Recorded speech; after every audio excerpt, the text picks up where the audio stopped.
निखिल राजगुप्ता से मैं अनुरोध करूँगा कि आर्या का अनुवाद करने में सहायता करें। रेवरेंड विजयनाथ और reverend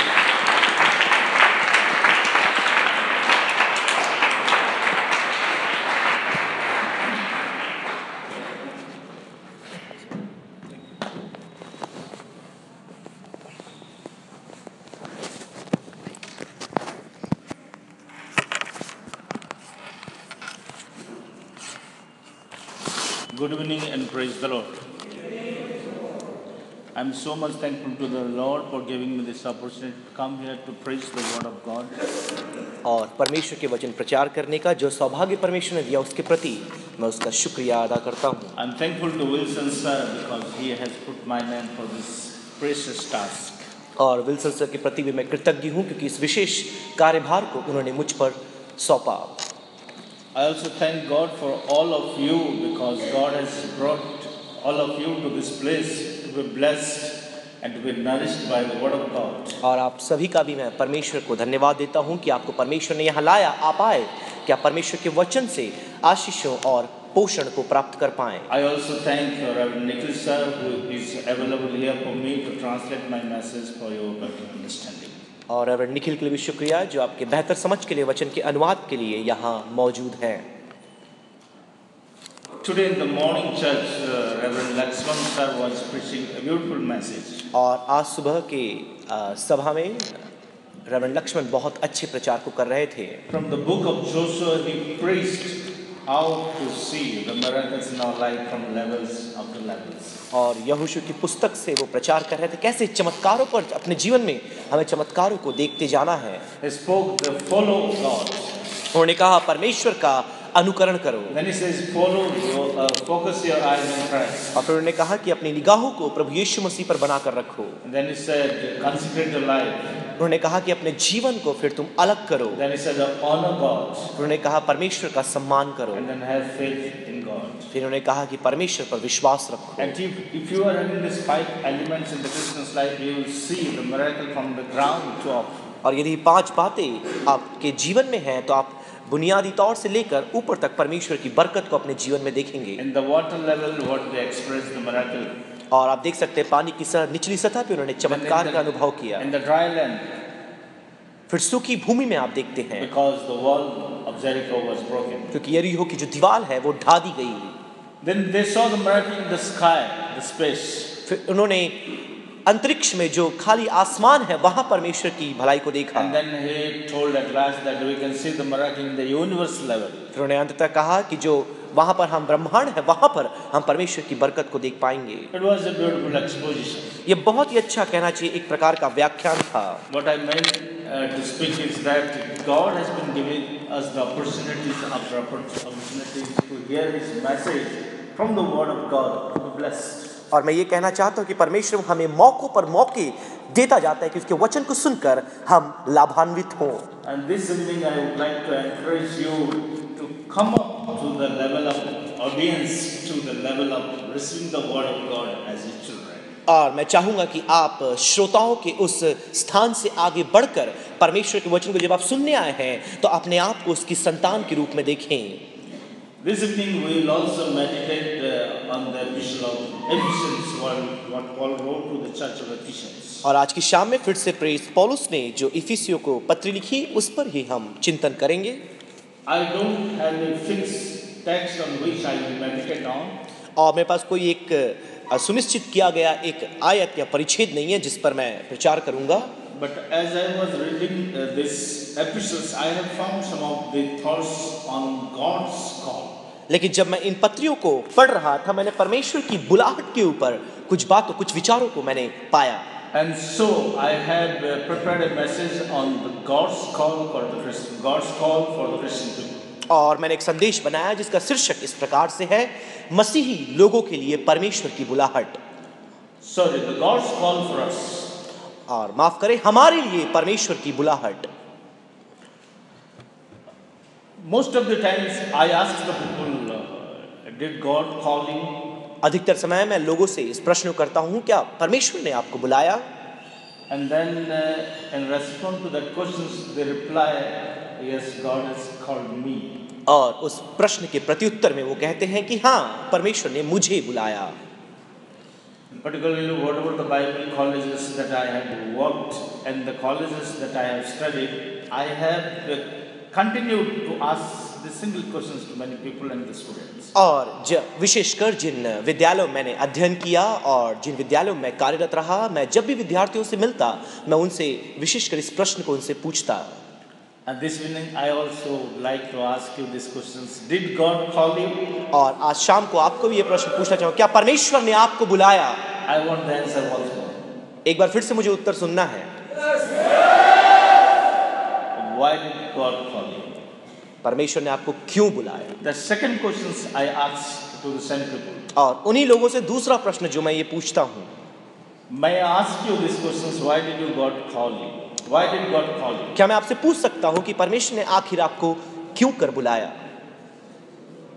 Any single person just give me an answer. कोई एक व्यक्ति चाहे तो उत्तर दे सकता है। Because for him.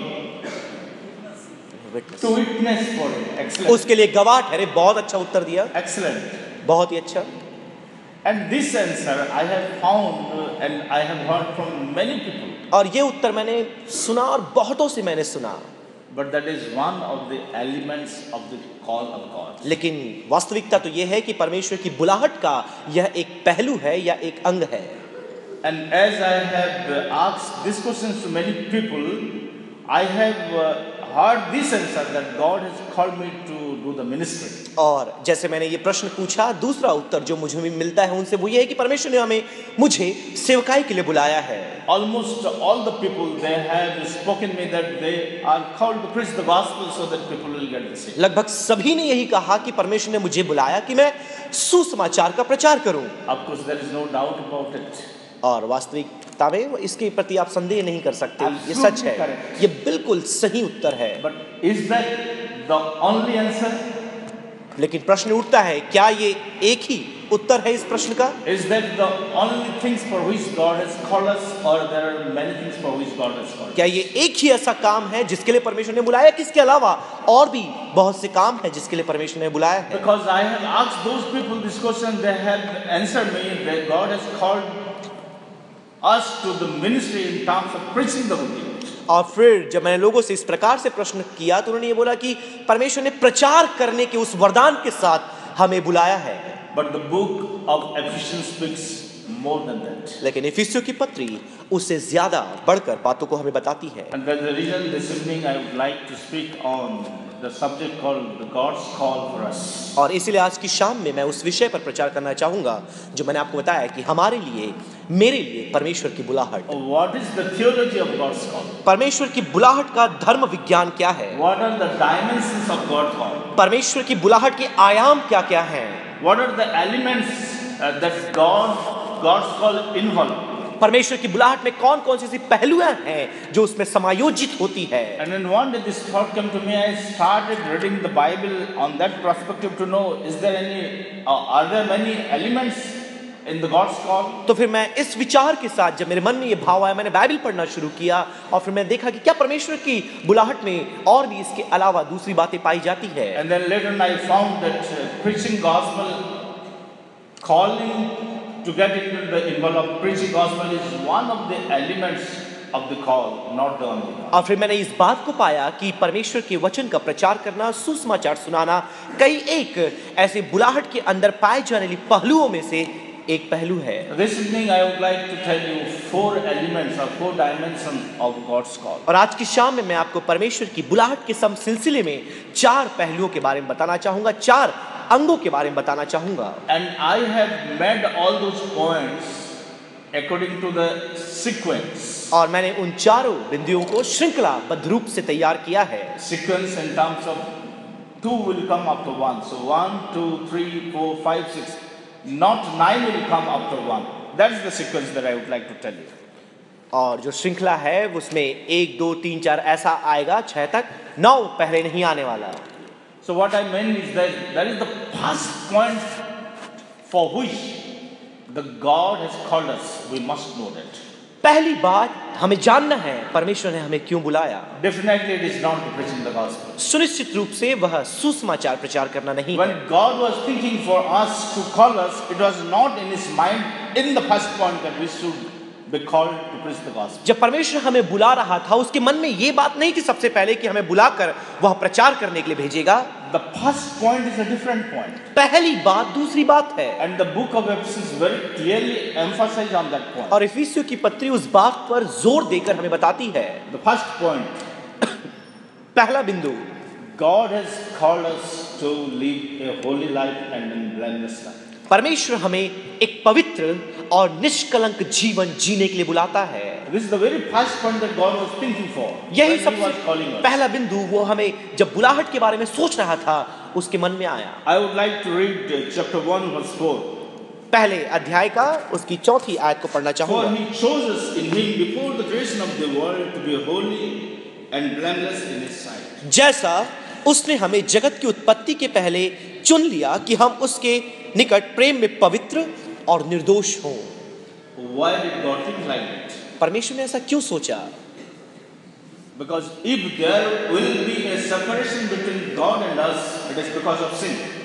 क्योंकि यदि परमेश्वर और हमारे बीच में यदि अलगताई है तो यह केवल परमेश्वर की वजह से ही हो सकता है। Before creation of the world, He was thinking like that. जगत की सृष्टि के पहले वो इस प्रकार से सोच रहा था, I'll create the human beings. मैं मनुष्यों की सृष्टि करूंगा, I'll create them with their own free will. उनके स्वतंत्र इच्छा के साथ मैं उन्हें बनाऊंगा And they can live as they want by the influence of their free will. और वो जैसा चाहते हैं अपने स्वतंत्र इच्छा के प्रभाव के अंतर्गत जी सकते And then हैं। I cannot control that free will because it is free will. और फिर मैंने स्वतंत्र इच्छा को समझा क्योंकि स्वतंत्र इच्छा है। And that's the reason God was thinking that if they will be going astray from me because of the sin, definitely they will be sinful. और परमेश्वर जानता था कि यदि मेरी उपस्थिति से वो दूर जाएंगे, अपनी इच्छा के पीछे जाएंगे, वह पापमय हो जाएंगे। And that's the reason again He wanted to call us to be holy so इसलिए- that we can live for Him. इसीलिए वो हमें पवित्र होने के लिए बुलाना चाहता कि हम फिर से उसके पास जा पाएं। In the Garden of Eden, अदन की वाटिका में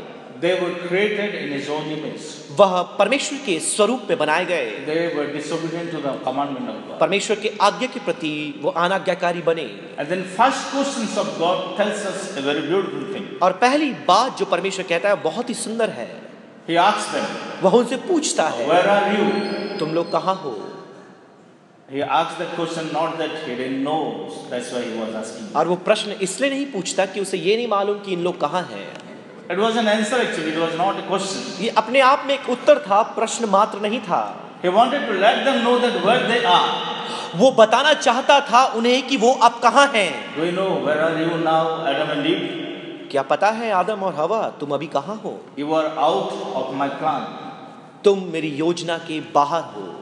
I had created you in my own image. मैं तुम्हें अपने स्वरूप में बनाया है Because of the sin, और पाप की वजह से something wrong happened to you. कुछ गलत तुम्हारे साथ हुआ है। And then immediately in Genesis chapter 3 we can see that the prophecy of the coming of Jesus और Christ. तुरंत उत्पत्ति 3 में हम प्रभु यीशु मसीह के आगमन की भविष्यवाणी को देखते हैं। And then he came.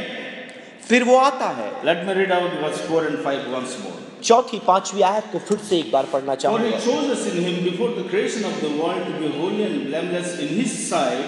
In love, he predestined us to be adopted as his sons through Jesus Christ in accordance with his pleasure and will, to the praise of his glorious grace, which he has freely given us in the one he loves us. In him we have the redemption through his blood. चौथी पांचवी छठवीं सातवीं आयत को पढ़ेंगे। जैसा उसने हमें जगत की उत्पत्ति के पहले चुन लिया कि हम उसके निकट प्रेम में पवित्र और निर्दोष हों और अपनी इच्छा की सुमिति के अनुसार हमें अपने लिए पहले से ठहराया कि यीशु मसीह के द्वारा हम उसके लेपालक पुत्र हों, कि उसके उस अनुग्रह की महिमा की स्तुति हो जिसे उसने हमें उस प्यार में सेत में दिया और उसको उसमें लहू के द्वारा छुटकारा अर्थात अपराधों की क्षमा उसके उस अनुग्रह के धन के अनुसार मिला है, जिससे उसने सारा ज्ञान और समझ सहित हम पर बहुतायत से किया। Through his blood he has chosen us. अपने लहू के द्वारा उसने हमें चुन लिया है। Blood indicates his sacrifice. और जो लहू है उसके बलिदान को दर्शाता So है। what God was thinking before the foundation of the world that Jesus will come and die on the cross And by that he will call us to the original state for which we were called for. जगत की सृष्टि के पहले परमेश्वर ये सोच रहा था कि प्रभु यीशु मसीह क्रूस पर हमारे पापों के लिए मारा जाएगा, जिसके वसीले से हम उस स्थान में वापस आ जाएंगे जहां से हम गिर गए हैं। And the Revelation 13:8 also says that before the foundation of the world in its mind Jesus was already slain. और प्रकाशित वाक्य 13 उसके 8 में भी लिखा है कि जगत की सृष्टि के पहले मेमना वध किया गया। Why did he die? वो क्यों मरा? He died so that he can bring back us to the original position, the state in which we were created. वो मरा कि हम उस स्थिति में जहां हमें सृजा गया था वापस ला पाए। That's the reason in verse 4 it is very emphatically spoken there that he chose us in him before the creation of the world to be holy and blameless. इसलिए चौथी आयत में बड़े प्रभावशाली रूप से इस बात को कहा गया है कि जैसा उसने हमें जगत की उत्पत्ति के पहले चुन लिया कि हम उसके निकट प्रेम में पवित्र और निर्दोष हों। So the first element of God's call is to be holy and blameless. तो परमेश्वर की बुलाहट का जो पहला पहलू या पहला भाग है कि हम पवित्र और निर्दोष हों। Holy and blameless before whom? पवित्र निर्दोष किसके सामने? Again this passage, this sentence very clearly says in his sight. और उसकी दृष्टि में। He doesn't care what the world speaks about. और दुनिया क्या कहता है, परमेश्वर को इसकी परवाह नहीं। He doesn't care what the church gives us the certificate. कलीसिया क्या प्रमाण पत्र आपको देती है, परमेश्वर को उसकी परवाह He नहीं। wants to know who we are before him. वो ये चाहता है कि हम जान ले कि उसके सामने हम क्या हैं। Even he doesn't care what we are doing. और ये परवाह भी नहीं करता कि हम क्या कर रहे हैं। Because he has called us not to do but to become. क्योंकि उसने हमें करने के लिए नहीं परंतु बनने के लिए बुलाया है। It is a call to become, not to just do something. और ये वैसी बुलाहट है जिसमें बनना है, कुछ करना मात्र नहीं है। He has called us to be holy and blameless. उसने हमें पवित्र और निर्दोष होने के लिए बुलाया है। Most of the time we forget that. अधिकतर समय हम इस बात को भूल जाते हैं। And on the other hand, we are so busy in the ministry that we forget that element also. दूसरी तरफ सेवकाई में हम इतना व्यस्त हो जाते हैं कि इस भाग को हम भूल जाते हैं। And that's the reason I started asking this question to many people, and in return I got the answer that God has called us to do the ministry, to preach the gospel so that people will get saved. तो लोग ये बोलते हैं, जब मैं प्रश्न से करता हूँ क्यों परमेश्वर ने बुलाया है, प्रचार करके लोगों को उद्धार का मार्ग दिखाने के लिए। सच में ये वास्तविक रूप में सही है, लेकिन पहला जो बिंदु है, He has called us to be holy and blameless. वो हमें पवित्र और निर्दोष होने के लिए बुलाया। Because heaven is a holy place for the holy people. क्योंकि स्वर्ग पवित्र लोगों के लिए एक पवित्र स्थान है। God has not just called us to do the ministry because He is not a helpless God that He cannot do without us. और परमेश्वर ने हमें इसलिए सेवकाई नहीं बुलाया कि वो सहायताहीन है, उसकी मदद के लिए लोगों की आवश्यकता है, हमें इसलिए नहीं बुलाया। And ultimately, of course, when we go to heaven, we are not doing anything there, just will be with Him as His people, chosen people. और अंत जब परमेश्वर हमें बुलाएगा, हम वहाँ कुछ नहीं करेंगे, परमेश्वर के साथ उसकी चुनी हुई प्रजा के रूप में रहेंगे। So one thing is must, that we must be holy and blameless. एक बात तो पक्की है कि हमें निर्दोष और निष्कलंक होना है। That's the first element of God's call in our life. यह परमेश्वर की बुलाहट का पहला भाग हमारे जीवन में है। In the Old Testament, that's the reason God was speaking, "Be holy as I am holy." पुराने नियम में इसलिए परमेश्वर इस बात को कह रहा था कि पवित्र बनो क्योंकि मैं यहोवा तुम्हारा परमेश्वर In पवित्र the हूँ। New Testament, we can see in the letter of Peter, "Be holy as I am holy." और नए नियम पत्रस की पत्री में हम देखते हैं फिर से वही बात कि पवित्र बनो क्योंकि मैं पवित्र हूँ। God is struggling to make us holy. Not that we cannot the work, but we should be holy. और परमेश्वर संघर्ष कर रहा है कि हमें पवित्र बनाए, कि इसलिए नहीं कि हम बन नहीं सकते, क्योंकि इसलिए कि हम बन पाएं। He wants that we should be definitely holy. वो चाहता है कि हम पूर्ण रूप से निष्कलंक। On the other hand, unholy people should not do the ministry.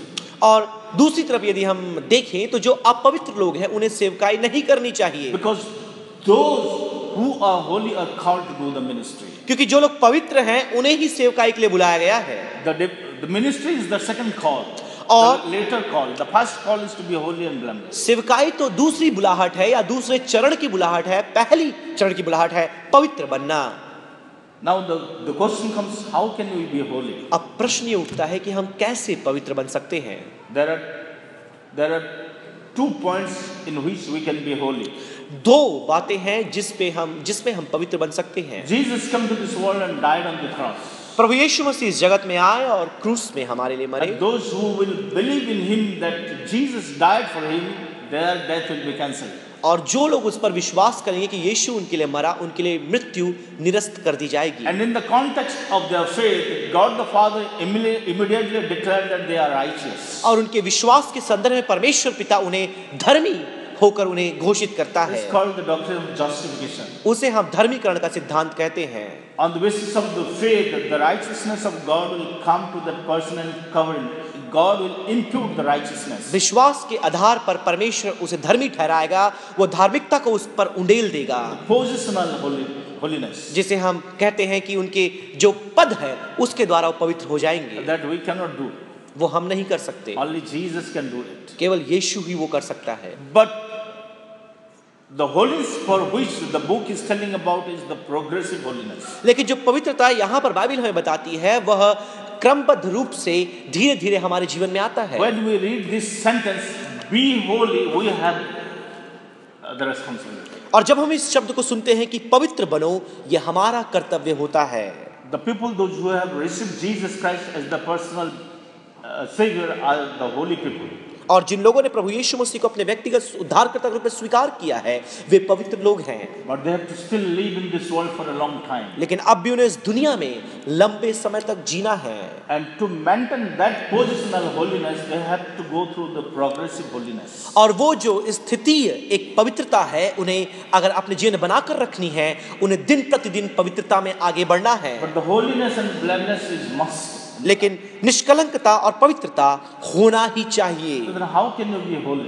तो हम पवित्र कैसे हो सकते It's a हैं? very tough task. ये बहुत ही मुश्किल कार्य है। I would like to tell you some of the points what I have taken from the net, of course. और जो नेट से मैंने कुछ बातें ली हैं आपके सामने रखना चाहूंगा। I would like to speak those points so that it will be helpful for us to make a holy life. उन बातों को आपके सामने रखूंगा जिसके द्वारा हमारा जीवन हमें पवित्र बनाना आसान हो जाएगा। To maintain that progressive holiness, we have the responsibility. और वो जो क्रमिक प्रगतिशील पवित्रता है, हमें यदि अपने जीवन में लाना है, We need to put our efforts on that. हमें उसे लाने के लिए प्रयत्न करना पड़ेगा। The first point, पहला बिंदु, yield to God's power.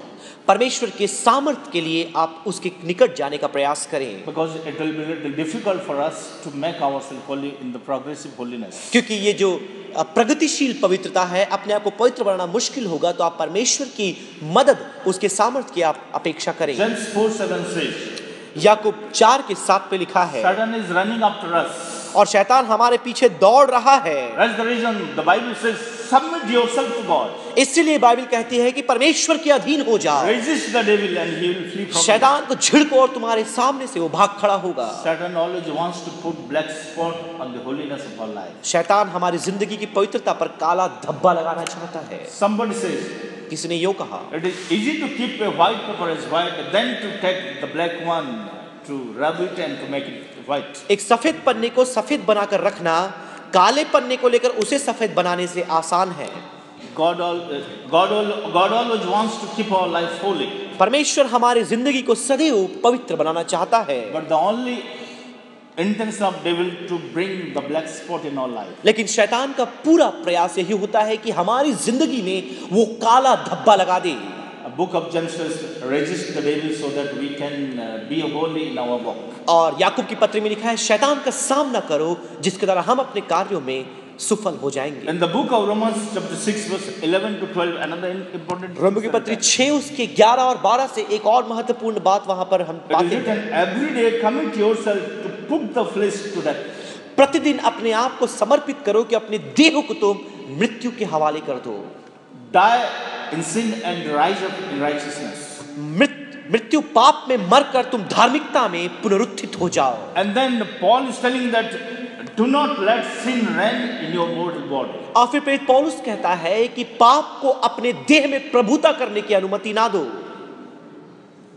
Job 31 verse 1 says, अय्यूब की पुस्तक 31 के 1 में लिखा है, I have made a covenant in my eyes not to see the lustful things. मैंने अपने आंखों के साथ यह वाचा बांधी है कि अभिलाषा भरी आंखों के साथ किसी स्त्री को ना It is देखूं। nothing but decided and have a determination in the life to be holy. ये कुछ और नहीं परंतु एक ऐसा निर्णय है जो जिंदगी में उसने लिया कि वो अपने आप को पवित्र बनाकर रखे। Again, first Timothy 6:11 it is written, पहला तिमोथी 6:11 में ये बात लिखा है, guard your hearts always. अपने हृदय की रक्षा करो। Be aware of when the temptation comes. सतर्क रहो, देखो कब अभिलाषा आती है। Be aware of your weak points in the life. अपने जिंदगी के जो कमजोरियों हैं उस पर ध्यान दो। Flee from the evils and flow and to run towards God. जवानी की अभिलाषाओं से बचकर परमेश्वर की ओर भागो। Flee from the evils and follow the righteousness. बुराई से बचकर धार्मिकता के पीछे जाओ। 2 Corinthians 10:5 says, दूसरा कुरिन्थी 10:5 में लिखा है, there are a lot of thoughts that are going through in our mind. बहुत से विचार जो हमारे मन से होकर जाते Be हैं। conscious of your thoughts. सचेत रहें आपके मन में क्या विचार Submit आता them to है। Christ. परमेश्वर के हाथों में उसे Call सौंपे। sin as sin. पाप को पाप कहो। Do not make an excuse for yourselves. अपने लिए बहाना करने का प्रयास ना करो। We must take control of all thoughts. हमें अपने सारे विचारों को नियंत्रण में रखना है। Ephesians 5:8-11 says, एफेसी 5:8-11 में लिखा है, try to learn what pleases God. परमेश्वर को कौन सी बातें भावनी है सीखने का प्रयास करो। These are some of the important lessons that we have found. यह कुछ पाठ हैं जो हम वचन में देखते हैं। Another important thing is that अगली महत्वपूर्ण बात यह है, develop the good habits. भले आदतों को विकसित करो। It not happens in one day. एक दिन में ये नहीं होता। Every day we have to develop, प्रतिदिन हमें विकसित करना है। and then before we go to the bed to sleep, इससे पहले कि हम अपने बिछौने पर सोने के लिए जाएं, let us review our thoughts what we went through in the whole day. और पूरे दिन हम जिन विचारों से होकर गए उसे थोड़ा याद करने का प्रयास करें। Ask some questions like this. कुछ प्रश्न अपने आप से यूं पूछे, How did the battle for holiness go in this day? और आज के इस दिन में पवित्र बनने के लिए जो युद्ध है मैंने कैसे किया, Were there battle lost? और कहां पर मैंने युद्ध को हारा। Is there anything that I need to reform and correct? क्या कोई ऐसी बात है जो मुझे बदलना है या मुझे उसमें बेहतरी लानी है। Did I do any sins for which I have to confess? क्या कोई मैंने ऐसा पाप किया जिसके लिए मुझे अंगीकार करना है। Because for that reason 1 John 1:9 says, क्योंकि इसीलिए पहला यूहन्ना 1:9 में लिखा है, confess your sins. पाप का अंगीकार It करो। is not sins. ये पाप नहीं है, ये पापों का अंगीकार There is a करो। possibility that in the day-to-day life we may commit. और ये संभावना है कि दिन प्रतिदिन की जो दिनचर्या है हो सकता है हम पाप करें, But there is a remedy to be holy. लेकिन उसके लिए समाधान है हम कैसे पवित्र If we बने। confess the sins, He is faithful and just to forgive the sins. यदि हम अंगीकार करते हैं तो परमेश्वर विश्वास योग्य है हमें मुआफी देने की। Another important point. अगली महत्वपूर्ण, Avoid situations and circumstances that are not healthy for the purity. और पवित्रता के बनाए रखने के लिए जैसी परिस्थितियां जो सुचारू नहीं है, जो ठीक नहीं है, उन परिस्थितियों से बचने का प्रयास करें। Somebody says, किसी ने यूं कहा, wax melt before the fire. Wax melt before the fire candle. Okay, जो मोम की बत्ती है वह आग के सामने पिघल जाती है। Sometimes we take the strong decision that I will not do that. और कई बार हम ऐसा निर्णय लेते हैं कि मैं ऐसा नहीं करूंगा, But there is a sentence in English. लेकिन अंग्रेजी में ऐसा एक कथन है, Sometimes where the angels fear to go, the police go. जहां स्वर्गदूत भी जाने में भय खाते हैं, मूर्ख वहां पहुंच जाता है। The point is that avoid the situations, the circumstances that are not healthy for us to live. इसका मतलब ये कि ऐसी परिस्थिति जो आपके पवित्रता को बनाए रखने के लिए लाभप्रद नहीं है, नुकसानदायक है, उनसे बचने का प्रयास करें। Nowadays the internet is a great challenge for us. और आज के युग की अगर बात करें तो जो इंटरनेट है हमारे लिए बहुत बड़ी चुनौती है। It gives a lot of good information for us. वो हमें बहुत से अच्छे भले सूचनाओं को देता है, But it gives innumerable evil things that capture our mind to influence our thought to go in the bad way. लेकिन यह अनगिनत ऐसे बुराइयों के मार्गों को हमारे सामने खोलता है जो हमारे मन को अपने वश में कर हमें पथभ्रष्ट कर देते हैं। Avoid. आप इससे बचें। Psalm 1:1 says, भजन 1:1 में लिखा है, we have to walk, stand and sit in the good place. हमें चलना, खड़ा होना और बैठना अच्छे स्थानों में है। Blessed are those whose ways are blameless and who walks according to the law of God. धन्य वो है जिसके कर्म निष्कलंक है, जिसके हाथ पवित्र है, जो परमेश्वर की व्यवस्था के अनुसार चलता है। And then Romans chapter 12 verse 1 says, Romeo की पत्री 12:1 में लिखा है, make a habit to offer your body as a living sacrifice, a holy sacrifice, and a pleasant sacrifice to Christ Jesus. अपने देह को जीवंत, मनोभावना एवं पवित्र बलिदान करके परमेश्वर को चढ़ाओ। If I want to speak all these things in one sentence, यदि इन सारी बातों को मुझे एक कथन में कहना है, update your holiness. अपने पवित्रता को आप नवीन बनाओ। Update your holiness. अपने पवित्रता को आप नवीन In बनाओ। the day-to-day life, we have to guard, we have to protect, we have to preserve the holiness and update every time. हमें अपने दिन प्रतिदिन की चर्या में अपनी इस पवित्रता को हमें और नवीन करना है, उससे और बेहतर हमें बनाना है। Before the creation of the world, God has called us to be holy and blameless. और इस जगत की सृष्टि के पहले परमेश्वर ने हमें बुलाया कि हम निर्दोष और पवित्र बने। God is a holy God and His people must be holy. परमेश्वर एक पवित्र परमेश्वर है और उसकी प्रजा पवित्र होनी चाहिए। Heaven is a holy place for the holy people. और स्वर्ग एक पवित्र स्थान है जो पवित्र लोगों के लिए है। And the call of God for us is a holy call. और परमेश्वर की बुलाहट जो हमारे लिए है वह एक पवित्र बुलाहट है। And that's the reason we are called to be holy and blameless. और यही वो कारण है जिसके लिए हमें पवित्र और निर्दोष होने के लिए बुलाया गया है। We have just 5 minutes more. और हमने इस बात को अभी पाया है। I would like to finish the message here. I will speak another 3 points later on. और यहाँ संदेश को समाप्त कर 3 बिंदु अतिरिक्त बिंदु हैं, मैं बाद में प्रचार करूंगा। My dear brothers and sisters, मेरे प्रिय भाइयों और बहनों, what I would like to tell you in this evening, और आज की शाम में आपको क्या बताना चाहता हूँ, do not take it as granted. आप इसे हल्के रूप में ना लें। Do not think that no problem, I can live as I want. आप ये ना सोचिए कि मैं जैसा चाहता हूँ वैसा जी सकता हूँ। There is a freedom in restriction. और एक कहना चाहिए कुछ इस बंधुआई के मध्य में भी आजादी आपके पास In the है। Christian life, there is a freedom in restriction. और मसीह जीवन की बात करें तो सीमाओं के अंदर हमारे पास आजादी है। That's the reason Paul says everything is permissible, but everything is not beneficial. इसलिए प्रेरित पौलुस ये कहता है कि सारी बातें करने की आपको अनुमति दी गई है, लेकिन सारी बातें आपके लाभप्रद नहीं है। God has called us to do the ministry, परमेश्वर ने हमें सेवकाई करने के लिए बुलाया है, but God has not called us to help Him. लेकिन परमेश्वर ने हमें उसकी मदद करने के लिए नहीं बुलाया है। So when we are in the ministry, इसलिए जब हम सेवकाई में होते we हैं must not think that we are helping Him so that He will be beneficial. तो हमें ये नहीं सोचना है कि हम उसकी मदद कर रहे हैं जिसके द्वारा वो लाभप्रद हो जाए।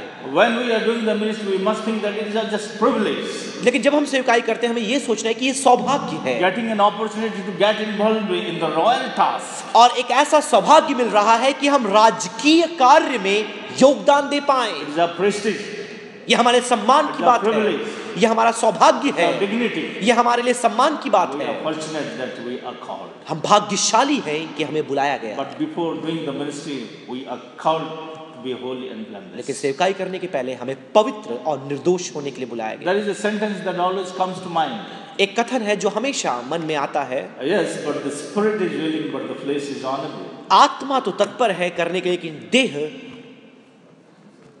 दुर्बल है। Yes, absolutely correct. बहुत ही सही बोले। I think that's the reason Acts chapter 1:8 says, इसलिए प्रेरितों काम पुस्तक 1:8 में यो लिखा है, God, Jesus told to the disciples, प्रभु यीशु मसीह ने एक चेलों से कहा, I have called you.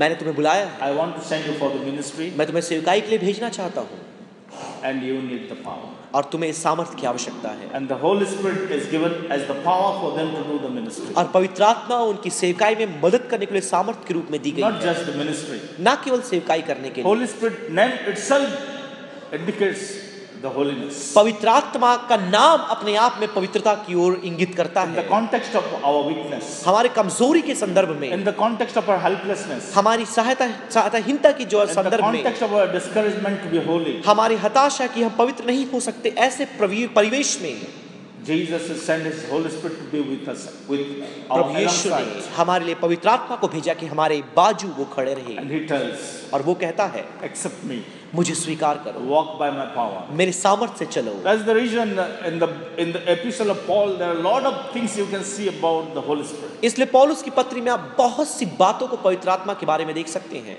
And he has written much in the context of the holy life than the ministry. और सेवकाई से बढ़कर उसने पवित्रता के बारे में बातों को लिखा है। Thank God that through Jesus He has given us the Holy Spirit. और परमेश्वर का धन्यवाद कि यीशु मसीह में होकर उसने हमें पवित्र आत्मा दिया है। My dear brothers and sisters, मेरे प्रिय भाइयों और बहनों, Jesus is available for us. प्रभु यीशु मसीह हमारे लिए उपलब्ध है। The powerful God, एक सामर्थी परमेश्वर, Holy Spirit is available for us. पवित्र आत्मा हमारे लिए The उपलब्ध powerful है। God. सामर्थी And the परमेश्वर, triune God is with us, त्रिएक परमेश्वर हमारे साथ है working for us to make us holy. और हमारे साथ चल रहे हैं कि हमें वो पवित्र बनाए। In this evening, let us speak Him. आज की शाम हम उससे बातें करें I am available, Lord, और मैं परमेश्वर तेरे लिए उपलब्ध as you have called me to be holy and blameless. और जैसे तूने मुझे पवित्र और निर्दोष होने के लिए बुलाया है, Help me to help myself. मदद कर मेरी कि मैं अपने आप की मदद कर पाऊं, Help me to help myself. मेरी सहायता कर कि मैं अपने आप की सहायता करने Cope पाऊं, with all the instruments that you have given me. उन सारे अंगों के साथ, यंत्रों के साथ जो तूने मुझे दिया The है, Holy Spirit, पवित्र आत्मा, the knowledge, ज्ञान, the strength, शक्ति the potentiality, और एक सक्षमता that I can walk together to make me holy in the progressive कि way. मैं साथ में चलकर जो प्रगतिशील पवित्रता है उसे प्राप्त कर So पाऊं, that I can enter into the another elements of the call that you have given me. क्योंकि उसके द्वारा मैं जो बुलाहट की अगली जो चरण है या आयाम है उसमें प्रवेश कर पाऊं। May God bless us through this message. इस संदेश के द्वारा परमेश्वर हमें आशीष देने पाए। धन्यवाद।